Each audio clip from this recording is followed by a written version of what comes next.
okay, lagi na kami magla-live. Papakain kami sa mga bata. Wala eh. Hindi ako pinansin ni Boss Kaloy. Kinuha niya yung similya ko, tapos kinanyan niya kami. Agaw pansin na naman sa social media ang ama ng double gold Olympic medalist na si Carlos Yulo na si Mark Andreo Yulo matapos itong mag-live sa kanyang Facebook page kamakailan dahil sa mga naging pahayag nito tungkol sa anak na si Carlos kaya inulan na naman ng samot-saring reactions mula sa mga netizens. Madalas nang mag-live sa Facebook ang tatay ni Carlos upang ipakita ang mga kaganapan sa buhay niya at ng kanyang pamilya.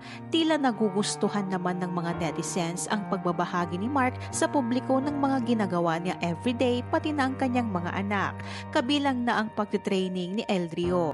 Matatandaan na sumalang na rin sa live selling ang kanyang asawa na si Angelica at anak na si Eldrio upang kumita ng hindi umano umaasa sa napanalunan ng anak sa Olympics. Marami na rin ang nagpapahatid ng tulong pinansyal sa ama ni Carlos sa pamamagitan ng pagpapadala ng pera sa kanyang GCash account.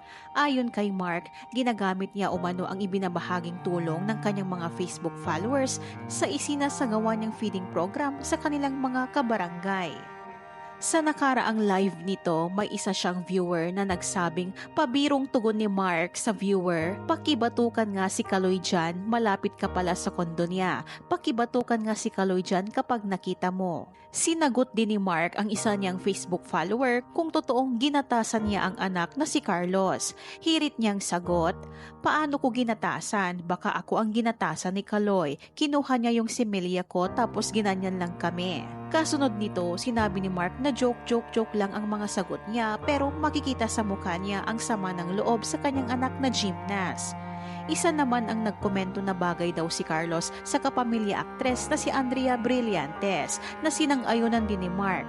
Marami kasi ang nagsiship ngayon sa dalawa at nagre-request na gumawa sila ng project together. Oo, bagay na bagay. Ito ang tugon ni Mark na pinaniniwalaang katutsada niya ito sa girlfriend ni Carlos na si Chloe San Jose. Sa isang bahagi ng Facebook Live ni Mark, nasabi nitong ipagdarasal din niya sina Carlos at Chloe at sana'y magbago na ang mga ito. Hirit pa ni Andreo, ano sila nasa alapaap hindi pa nila alam yung mga mangyayaring karma, joke lang. Pagdasal na lang natin sila Kaloy tsaka si Goldie. Ano sila sa alapaap Hindi pa nila alam yung mga mangyayaring karma. Joke lang.